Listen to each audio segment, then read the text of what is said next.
Olá pessoal, graça e paz da parte daquele que é, que vive e que reina eternamente. Eu sou o Ismael Freire e você está no canal comentando o Apocalipse. E o meu comentário de hoje é apenas uma expressão que está no Apocalipse 1:7. Todo olho o verá. Então nós vamos comentar essa expressão, ok? Apocalipse 1:7 diz assim: eis que ele vem com as nuvens, e isso nós já falamos no vídeo anterior, essa expressão já analisamos no vídeo anterior. Neste agora vamos analisar essa expressão aqui, ó.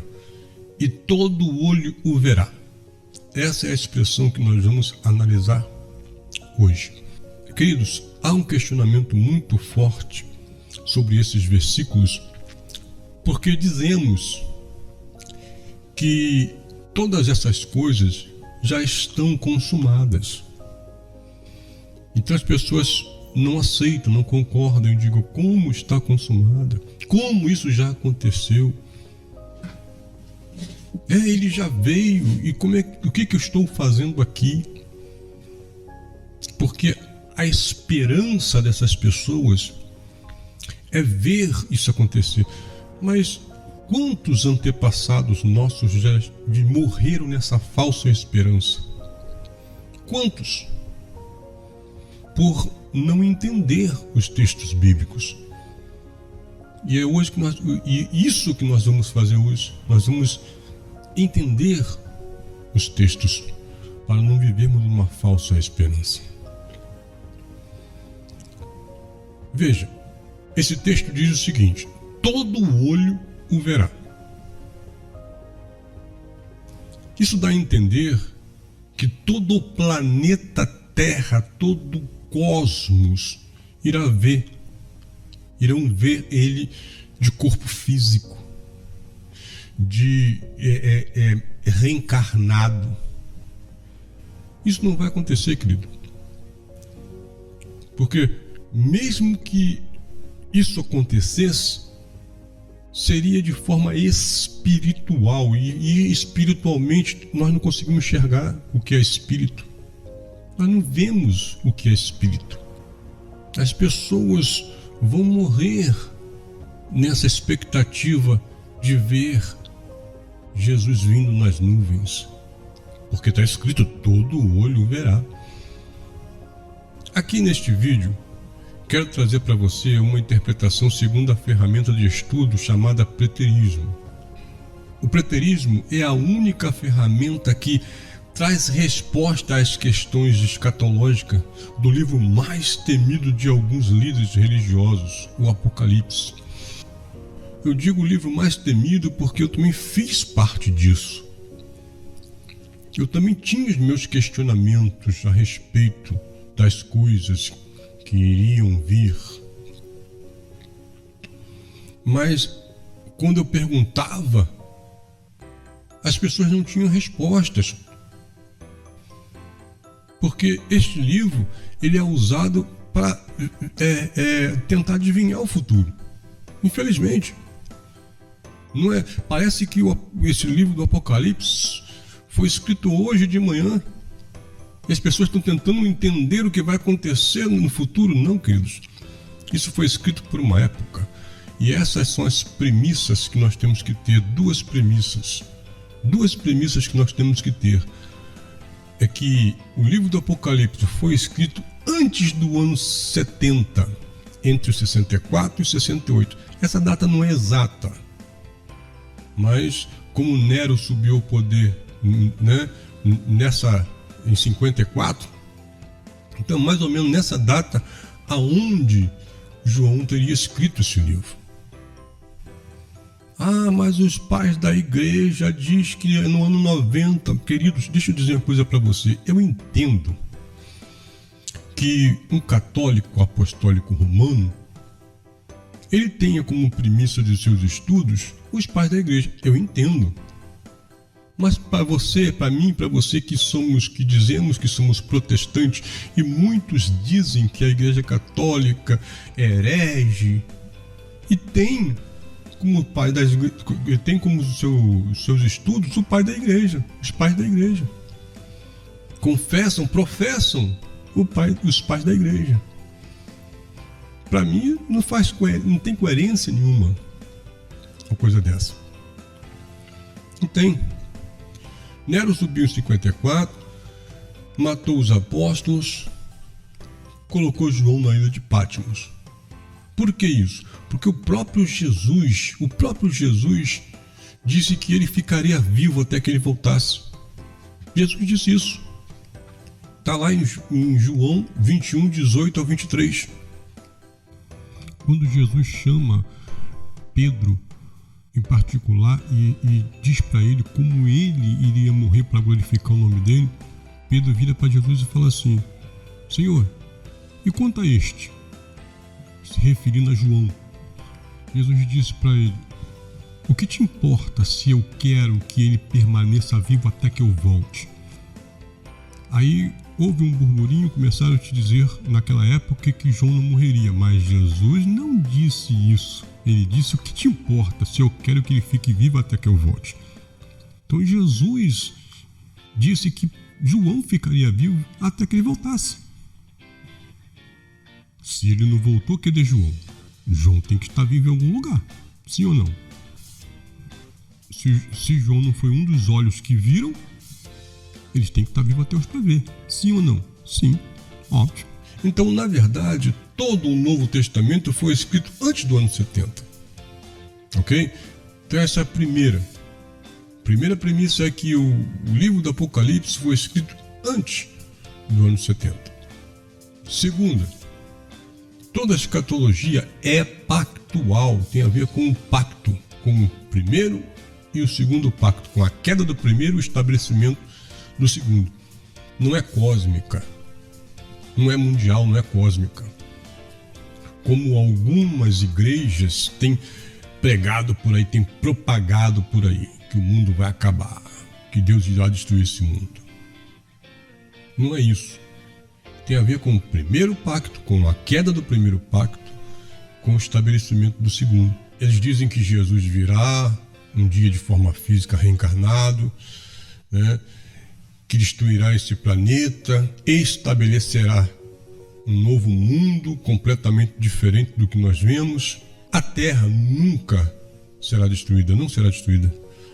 Eclesiastes 1:4 diz, está lá, é só ler, geração vai, geração vem, e a Terra permanece para sempre.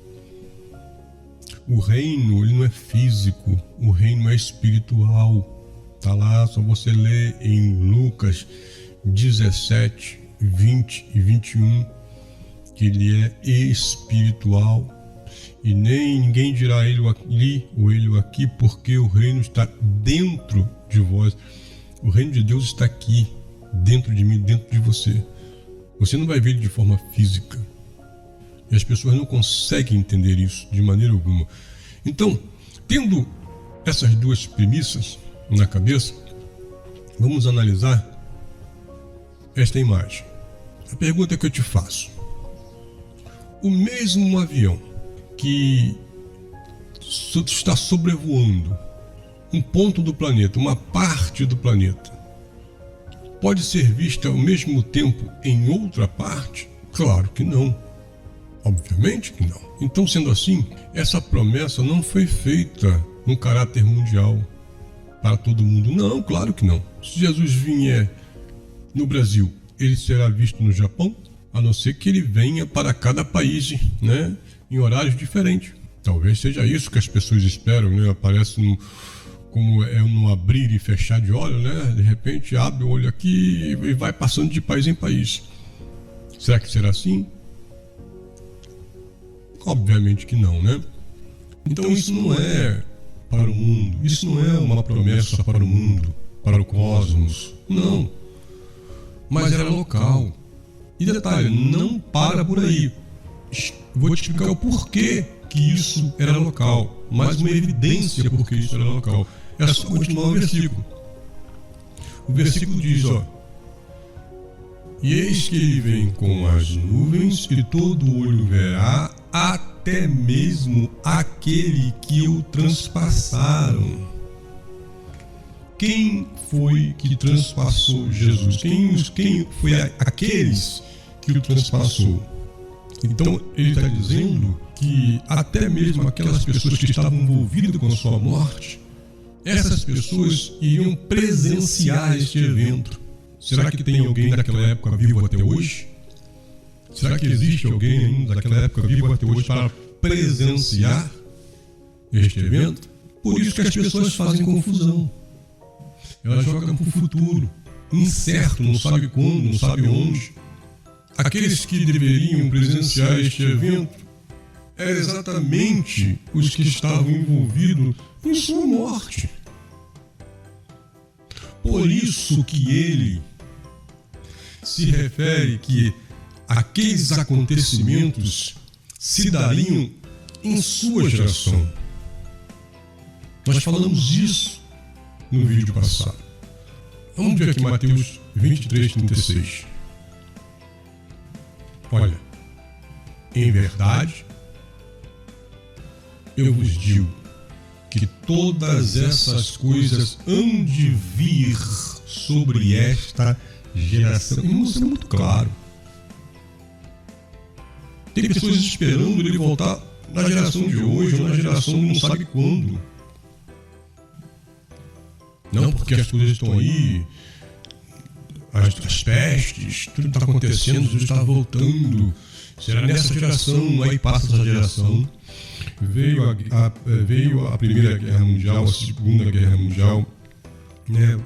O Hitler, Mussolini, teve peste negra, febre amarela, gripe do frango, da vaca louca. Meu Deus, teve tanta dengue. Cada um desses eventos, Jesus está voltando. Vai ser nessa geração. E nunca acontece. Por quê? Porque foi um evento para aquela geração. Isso é claro, está claro. Mas claro do que isso é impossível. Agora é claro que nós com aquela mente, né? Estou se referindo a mim. Claro que eu com aquela mente que eu tinha, esperando tudo para o futuro, eu não consegui conceber isso. Mas também eu não entendia, ninguém tinha me explicado isso. Porque dentro da religião só se prega Moisés. Só a lei de Moisés.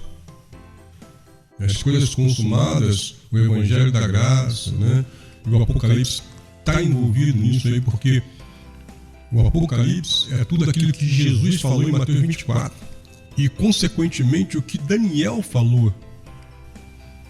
Então, está tudo interligado. O Apocalipse ele faz parte do Evangelho consumado, porque ele também foi consumado. O Apocalipse é a prova da queda do primeiro pacto e o estabelecimento do segundo pacto. Quando o reino de Deus é instalado na terra de uma forma para sempre.